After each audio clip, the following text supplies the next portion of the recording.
This video is for educational and informational purposes only. Please do your own research before applying. BSNL సంస్థ నుంచి మరో కొత్త notification అయితే వచ్చేసింది.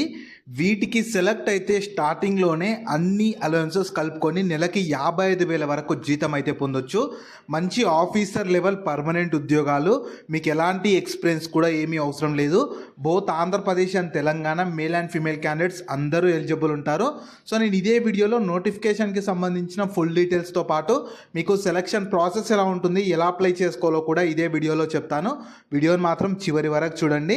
అలాగే చాలామంది వీడియోస్ చూస్తున్నారు, అప్లికేషన్స్ చేసుకొని వెళ్తున్నారు, కానీ వీడియోస్ని లైక్ చేయడం లేదు. మీరు ఇచ్చే ఒక్క లైక్ మాకు ఎంతో ఎంకరేజ్ చేసినట్లుంటుంది.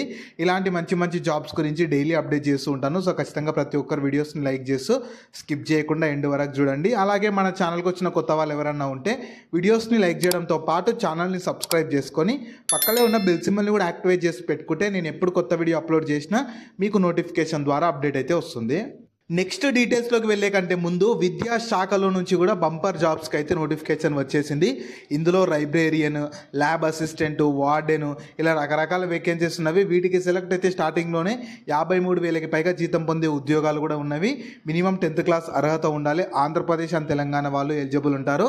దీనికి సంబంధించి కూడా నేను డీటెయిల్లో వీడియో చేశాను. ఆ వీడియో మన ఛానల్లో ఉంటుంది. అదే వీడియో లింక్ని పైన ఇక్కడ కార్డ్స్లో కూడా ఇస్తాను. ఇది కూడా డీటెయిల్గా చూసేసి ఇంట్రెస్ట్ అండ్ ఎలిజిబిలిటీ ఉన్న వాళ్ళు ఈ ఆపర్చునిటీని కూడా యూటిలైజ్ అయితే చేసుకోండి. సో ఫస్ట్ నోటిఫికేషన్ ఓవర్వ్యూ చూద్దాము. రిక్రూట్మెంట్ చేస్తున్న ఆర్గనైజేషన్ కానీ కంపెనీ వచ్చేసి మనకు బిఎస్ఎన్ఎల్ ఉంటుంది కదా, ఆ సంస్థ మన గవర్నమెంట్ కింద పనిచేస్తున్న ఒక టెలికాం సంస్థ అనమాట. ఎయిర్టెల్ ఇవన్నీ ఎలాగో బిఎస్ఎన్ఎల్ కూడా మీలో చాలామందికి తెలిసే ఉంటుంది. బిఎస్ఎన్ఎల్ అంటే ఫుల్ ఫామ్ ఏంటంటే భారత సంచార్ నిగమ్ లిమిటెడ్ అనమాట. ఇందులో మీకు జూనియర్ టెలికాం ఆఫీసర్ లెవెల్ ఉద్యోగాలకి రిక్రూట్మెంట్ చేసేందుకు నోటిఫికేషన్ రిలీజ్ చేశారు. వాటికి ఉండాల్సిన క్వాలిఫికేషన్ ఏంది, ఎన్ని వేకెన్సీస్ ఉన్నవి, మీకు శాలరీ ఈవెన్ గ్రేడ్ ప్రకారం శాలరీ ఎలా ఉంటుంది, ఏజ్ లిమిట్స్ ఎంత ఉండాలి, సెలక్షన్ ప్రాసెస్ ఏంది, ఇంపార్టెంట్ డేట్స్ ఏంది, అన్నీ నేను ఇదే వీడియోలో క్లియర్గా చెప్తాను. మీరు వీడియో ఏంటంటే స్కిప్ చేయకుండా లాస్ట్ వరకు కానీ స్కిప్ చేయకుండా చూస్తే మీకు కూడా క్లియర్గా అర్థమైతే అవుతుంది. నెక్స్ట్ మీకు ఉండాల్సిన ఫస్ట్ ఏజ్ లిమిట్స్ వచ్చేసి ప్రతి ఒక్కరి కట్ ఆఫ్ డేట్ మాత్రం 3 జూలై 2026 అంటే ఆ డేట్ కల్లా ప్రతి ఒక్కరికి మినిమం 20 years ఏజ్ ఉండాలి. మ్యాక్సిమం ఏజ్ జనరల్ వాళ్ళకి అంటే అన్రిజర్వ్డ్, ఈడబ్ల్యూఎస్, ఓబీసీ, క్రిమిలేయర్ వాళ్ళకి 30 years ఉండాలి. అదే ఓబీసీ నాన్ క్రిమిలేయర్ వాళ్ళకు 3 years రిలాక్సేషన్ కలుపుకొని 33 ఉన్న ఎలిజిబుల్ ఉంటారు. ఎస్సీ ఎస్టీ వాళ్ళకు 5 years రిలాక్సేషన్ కలుపుకొని 35 years ఉన్న ఎలిజిబుల్ ఉంటారు. పీడబ్ల్యూబీడీలో జనరల్, ఈడబ్ల్యూఎస్, ఓబీసీ, క్రిమిలేయర్ వాళ్ళకు 10 years రిలాక్సేషన్ కలుపుకొని 40 years ఉన్న ఎలిజిబుల్ ఉంటారు. పీడబ్ల్యూబీడీలో ఎస్సీ ఎస్టీ వాళ్ళకు 15 years రిలాక్సేషన్ కలుపుకొని 45.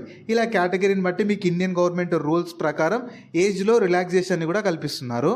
నెక్స్ట్ మీకు శాలరీ ఎలా ఉంటుందంటే ఇవి మంచి సెంట్రల్ గవర్నమెంట్ మన సెంట్రల్ గవర్నమెంట్ కింద పనిచేస్తున్న టెలికాం సంస్థలో పర్మనెంట్ జాబ్స్ కాబట్టి మీకు E2 గ్రేడ్ ప్రకారం, E1 గ్రేడ్ ప్రకారం అన్ని అలవెన్సెస్ కలుపుకొని ఇన్ హ్యాండ్ శాలరీ మీరు 55,000 శాలరీ పొందొచ్చు. సో మీకు ఎందుకంటే మీకు ఈ వీటిలో బెనిఫిట్ అంటే మీకు బేసిక్ పేతో పాటు చాలా అలవెన్సెస్, అడిషనల్ బెనిఫిట్స్ చాలా ఉంటాయన్నమాట. సో అన్ని అలవెన్సెస్ కలుపుకొని బెస్ట్ శాలరీ పొందొచ్చు. కాబట్టి పూర్తి వివరాలు చూడండి, నేను ఇంకా క్లియర్గా చెప్తాను. చూసి అర్హత ఉంటే మాత్రం అవకాశాన్ని అస్సలు వదులుకోకండి. నెక్స్ట్ మీకు ఉండాల్సిన క్వాలిఫికేషన్ మాత్రం కొంచెం స్పెసిఫిక్ క్వాలిఫికేషన్ అడుగుతున్నారు. మీరు బ్యాచిలర్స్ ఆఫ్ ఇంజనీరింగ్ డిగ్రీ లేదా ఈక్వివలెంట్ ఇన్ టెలికమ్యూనికేషన్లో కానీ, ఎలక్ట్రానిక్స్లో కానీ, రేడియో దాంట్లకు సంబంధించి కానీ, కంప్యూటర్లో కానీ, ఎలక్ట్రికల్లో కానీ, ఇన్ఫర్మేషన్ టెక్నాలజీలో కానీ, ఇన్స్ట్రుమెంటేషన్లో ఇక్కడ ఇచ్చిన ఏదో ఒక డిసిప్లిన్స్లో మీరు బీఈ చేసిన, బీటెక్ చేసిన ఎలిజిబుల్ ఉంటారు. లేదా మీరు ఎంఎస్సి ఇన్ ఎలక్ట్రానిక్స్ కానీ లేదా ఎంఎస్సి ఇన్ కంప్యూటర్ సైన్స్లో చేసినా మీరు ఎలిజిబుల్ ఉంటారు. ఒకవేళ ఎంటెక్ చేసిన వాళ్ళకు ప్రిఫరెన్స్ ఇస్తామని చెప్పాడు. ప్రిఫరెన్స్ విల్ బీ గివెన్ అంటే మీకు ఓన్లీ ఎంటెక్ ఎవరైనా బీటెక్ కానీ బీఈతో పాటు ఎంటెక్ ఎవరైనా ఆ డిసిప్లిన్స్లోనే ఎంటెక్ చేసిన వాళ్ళు ఉంటే ప్రిఫరెన్స్ ఇస్తారు తప్ప కంపల్సరీ ఎంటెక్ అయితే అవసరం లేదు. అండ్ ఖచ్చితంగా అప్లై చేసుకునే వాళ్ళు ఓన్లీ ఇండియన్ నేషనల్సే ఉండాలని చెప్పి వాళ్ళు క్లియర్గా నోటిఫికేషన్లో ఇచ్చారు. నెక్స్ట్ మీకు సెలక్షన్ ప్రాసెస్ ఎలా ఉంటుందంటే ఫస్ట్ మీకు సిబిటి కంప్యూటర్ బేస్డ్ ఎంసీక్యూ టైప్లోనే మీకు క్వశ్చన్ పేపర్ ఉంటుంది. దాని ద్వారా మీకు ఎగ్జామ్ కండక్ట్ చేస్తారు. దాని తర్వాత మీకు సెక్షనల్ పేపర్స్ కూడా ఉంటాయన్నమాట. ఇంజనీరింగ్ స్ట్రీమ్కి సంబంధించి ఇంజనీరింగ్ స్ట్రీమ్ 1 ఉంటుంది, 2 అండ్ జనరల్ ఎబిలిటీ 3. ఇలా మీకు ఇంజనీరింగ్ స్ట్రీమ్కి సంబంధించి క్వశ్చన్స్ కూడా అడుగుతున్నారు, జనరల్ ఎబిలిటీ నుంచి కూడా క్వశ్చన్స్ అడుగుతున్నారు. మొత్తం కలిపి మీకు ఎన్ని సెషన్స్ కండక్ట్ చేసి అన్ని కలిపి నార్మలైజేషన్ చేసి ఒక మెరిట్ లిస్ట్ ప్రిపేర్ చేసి మీకు సెలెక్షన్ చేస్తారు. దాని తర్వాత మీకు డీవీ కూడా ఉంటుంది. అండ్ మీకు ఎలాంటి ఇంటర్వ్యూ కానీ ఇంకా స్కిల్ టెస్ట్ ఏమీ ఉండదు. కేవలం మీకు ఎగ్జామ్లో వచ్చిన మార్క్స్ని బేస్ చేసుకొని ఒక మెరిట్ లిస్ట్తో ఫైనల్ సెలెక్షన్ చేస్తారు.